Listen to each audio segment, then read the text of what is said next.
Hey there folks, Rel here. A handful of people have been asking about my thoughts on implants, so I figured that they'd be worth sharing. For those who don't know, implants have already been suggested by developers in the past, and the backlash was so great that they went back to the drawing board and completely revamped their concept. Now, the newest iteration of implants have been reintroduced to the roadmap. You can actually open up that forum post using the link in the description below in case you want to follow along. But basically, we're going to run down the potential of implants while keeping SOE's goals in mind and hopefully expose the benefits and the flaws that come with having implants in the game while offering up some suggestions that could, in my opinion, create a much more solid concept all around. So the first thing that we want to pull our awareness to is the concept of implants currently according to the roadmap. In the revised design of the implant system, implants are still consumable, however they now are generated based on in-game activities such as scoring kills, destroying vehicles, etc. You could think of this like a pseudo-loot system. Although there will be no corpses to rummage through, the implants will be automatically given to players when earned. In addition to receiving an implant from drops, players will be able to purchase some, but not all, implants for certification points or station cash, or by deconstructing implants from their inventory. To break that down, you have consumable items, meaning that they're either going to attach to your character permanently until they're swapped out, much like the old single-use camouflages that you could buy, or they're going to be on a timed basis, just like your boosts are. They are gained from doing things in-game, and the only example that we're actually given for doing things is actually killing things, and hopefully this isn't the case, but we'll talk about that later. And certain, but not all, implants may be bought for station cash with certifications or by deconstructing implants themselves. And to address that last bit with another quote, implants have power levels which can be thought of as tiers, with higher power level implants having more powerful effects. With the deconstruction mechanic, several implants can be combined into a single implant of the same or a higher power level. For instance, if you combine two random implants of the same power level, you would receive a new random implant of that same power level. And if you combine three random implants of the same power level, you would receive one implant of the power level tier up.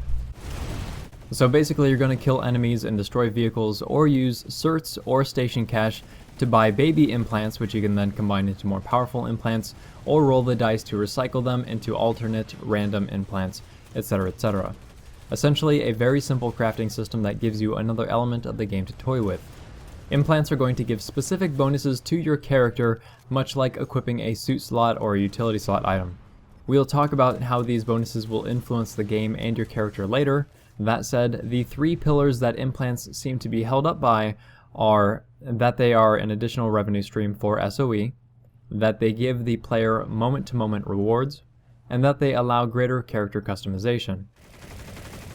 So the first pillar is the one that a lot of people tend to get hung up on, mostly because people either A, don't understand that SOE is a business and businesses need money to operate, and B, players are scared that this will create a pay-to-win situation. To address A, get over it, and to address B, these concerns are valid, but no more valid than they ever have been.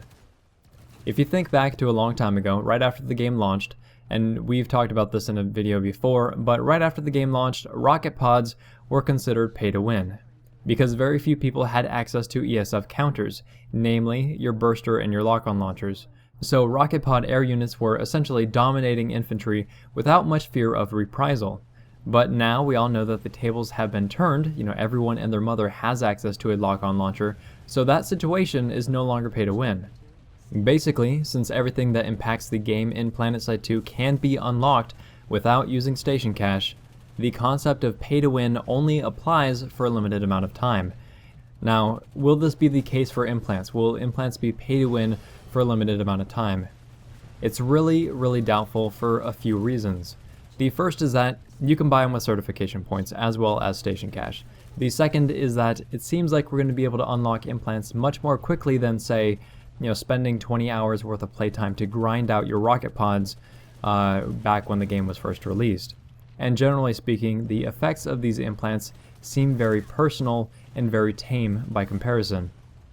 The third and probably the most important part is this little section right here. In order to make the system more fair, all players will receive a default benefit from an unused implant slot. This benefit is intended to be as generic and universally useful as possible, for example, increased health regen. By slotting an implant, players are giving up that broader benefit in order to specialize in a particular area. So basically, because you are getting something for free and actually are being forced to sacrifice that bonus if you equip an implant, it's not pay to win. However, this will depend entirely on the strength of not having an implant versus actually having an implant, just like having external fuel tanks wasn't a substitute for not having rocket pods back in the day. In case you didn't catch all of what I said, in case it was kind of a blur, the too long didn't read is basically that implants will not be pay to win unless having an implant is flatly more powerful than not having an implant, which hopefully will not be the case. The second pillar is that implants will be a way to give us moment-to-moment rewards, and this is something that has been sorely missing from the PlanetSide 2 experience. Right now, newer players feel like they're not progressing quickly enough, and this happens for a lot of different reasons, but for one of those reasons, it's that the certification system is a very long process. And even though certs are very, very accessible now, more so than they ever have been, you're still finding yourself hoarding for hours and hours until you can unlock that shiny new thing, whatever it may be. That can be really painful for any player, especially as you get to the mid-levels where you've unlocked all of the basics and you don't have any of the cheap unlocks to grab. Even so, you have two choices to create those spikes of gratification more often. You can either A, increase the rate at which you gain certifications, and this means that you unlock more things, which gives you that endorphin rush that you're aching for. This isn't desirable because it indirectly decreases the value of station cash, which is something that you want to avoid, and it also decreases the importance of certs as a currency, which decreases the impact of unlocking a fancy new upgrade. Or you have option B, which is to create another method of achievement alongside the cert system. So things like your ribbons, your medals, and potentially the awards that the directive system is going to give you. Implants are basically following suit here, but do so in a different way. Because you aren't specifically goal driven, it's just random little surprise that you may or may not have been expecting. Ooh, piece of candy. Surprise. That little spike of delight. As I understand it, in PlanetSide 1, the ability to find enemy weapons and then store them in your locker was one of the ways that the game achieved this. In PlanetSide 2, it will be the implant system. The third pillar is greater character customization, and this is the trickiest thing to talk about. I want deeper customization, I want to be able to capitalize on my specific playstyle, but not when it disrupts the general flow of the game, and unfortunately, that's how I feel the implant system will impact things, at least in its proposed state. To elaborate on that, let's look at the specific implant ideas that were thrown around based on the post. Do remember though that these are only ideas and nothing is set in stone, but even so the concept behind them still needs to be challenged. The first is having no implant equipped at all. They want this to be as universal and general a benefit as it can be, and their suggestion was health regen. If it's basically the biolab regeneration, then it's not going to be powerful enough compared to the implant alternatives. If that's the case, it treads into that gray area of pay to win that we talked about earlier, as the loss of this benefit would not be significant. But if it's something more along the lines of nanite auto repair, where you can sit outside of combat for X amount of time without taking damage, and then regenerate with a slightly more substantial bonus over time, this would be enough to be a powerful and fundamental change to the infantry game that counters the pay-to-win argument without intruding on the role of combat medic, as immediate healing and revival would still be completely necessary in a firefight. Beyond that though, you have the following ideas. An audio amplifier, which would increase the range at which you can see enemies appear on your minimap, and higher ranks could increase how loud footsteps are. Battle hardened, which would reduce screen shake from explosions and potentially reduce flinch from damage taken. Enhanced targeting, which gives you more information about your targets at distance, like showing their health and names. A rangefinder, which shows the distance to your target. The ability to scavenge ammo from dead enemies. Awareness, which could auto-spot enemies that you damage or that damage you. Quick use, which would speed up the deployment of items, explosives, deployables, and other non-weapons. Sensor shield, which would make you undetectable on radar unless you're sprinting, and potentially undetectable by enemy motion sensors. Safe landing, which would reduce fall damage. Stealth, which would have the duration at which you'd be spotted and potentially reduce the audio range of your footsteps. thermal reduction, which would make you immune to highlighting by thermal sights, clear vision, which would give you protection from the effects of flash and concussion grenades, EMP shielding, which would protect you from EMP grenades, EOD HUD, which would highlight enemy explosives while you are in proximity of them. So a lot of these I feel are actually really solid for everyone, and others I feel like they'd basically be creating a rock, paper, scissors, I win if I have this perk sort of team deathmatch boost. Namely, things like clear vision, EMP shielding, sensor shields, and even awareness. The problem isn't that clear vision and EMP shielding could reduce or even remove the effects of concussion, flashbang, and EMP grenades. It's that a reliable part of your arsenal immediately becomes subject to essentially a roll of the dice. You will not know who resisted your grenades until after they kill you. This is the same problem that we have with Nanoweave and Flak Armor. Are they going to take 8 shots or 9? Better yet, back when Nanoweave still protected from headshots, snipers didn't know who was going to die from a headshot and who wouldn't. This severely hampers upper level play by subjecting it to the RNG, and it'd be even worse for inexperienced players who understand even less of what's going on. For awareness, you're effectively negating the capabilities of the suppressor attachment. For sensor shield, you're effectively negating the infiltrator's recon dart, and that's not to say that these implants couldn't be given the necessary tweaks to remove that confusion. When someone resists your flashbang, you could see a little icon that notifies you of that. When someone with sensor shield is running through your recon dart area, maybe you see a little static appear in that area on your minimap. When you are spotted by someone with awareness, maybe you get a Metal Gear Solid exclamation point above the enemy's head. But that's also not the point either. Certain implants being available to every class would simply muddle the gameplay by making it feel more scattered and random. The proposed implant system is missing a huge opportunity to further define the roles of a class, to create counterclasses, and form a more cohesive game overall. When you look at the EOD HUD implant, it allows players who are less situationally aware to avoid stepping on landmines. That's fine. That logic is sound, but what if only engineers had access to the EOD HUD instead of just everyone? Better yet, what if the top tier of EOD HUD allowed you to defuse proxy mines, C4, and engineer turrets? By doing this, you reinforce the role of the engineer as a demolitions expert. As someone who wants to lay down the proxy mines, you create counterplay in knowing that there are no engineers in sight, therefore your mines are safe from being defused, instead of just leaving it to chance. Guessing games do not make for engaging and strategic gameplay. Likewise, instead of giving everyone clear vision, what if you just gave it to light assaults? That way, heavy assaults and light assaults know that when they toss a concussion or a flashbang into the room, if there are light assaults hanging around, then those are the targets that you're going to want to prioritize because they might not have been affected by my grenades. On the same token, you give light assaults more of a reason to stay indoors so that they can protect their allies from concussion grenade rushes.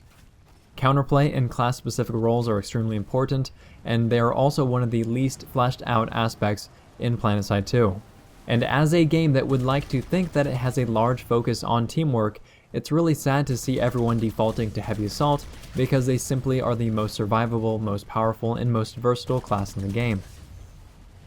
That said, I think that there should be common pool implants and class-specific implants that build on the roles of the class. I'm not going to run down each and every class and share all of my ideas there, because ideas are pretty easy, everyone has them, but I do want to drive home the general concepts that should be taken into consideration. So your audio amplifier, your enhanced targeting, ammo scavenging, battle-hardened thermal reduction, quick use, safe landing, they could all potentially end up in the common pool category. The reason for it is that these implants represent more personal changes to playstyle that don't actively counter a class or a method of fighting. It's arguable, but even the thermal reduction cert does not counter thermal scopes. It would just show you up as a normal color instead of white hot. As a side note, rangefinder, if you have the backend to actually do this, it should really be built into a new scope line or come standard on scopes 6x and upwards. To build on the Infiltrator class, you could give them stealth, sensor shield, and EMP shielding to truly emphasize and respect their infiltrating capabilities. And at the same time, you can avoid rolling the dice with other classes. So if you hear an infiltrator cloak nearby, you would know immediately that they may or may not have sensor shield or stealth equipped.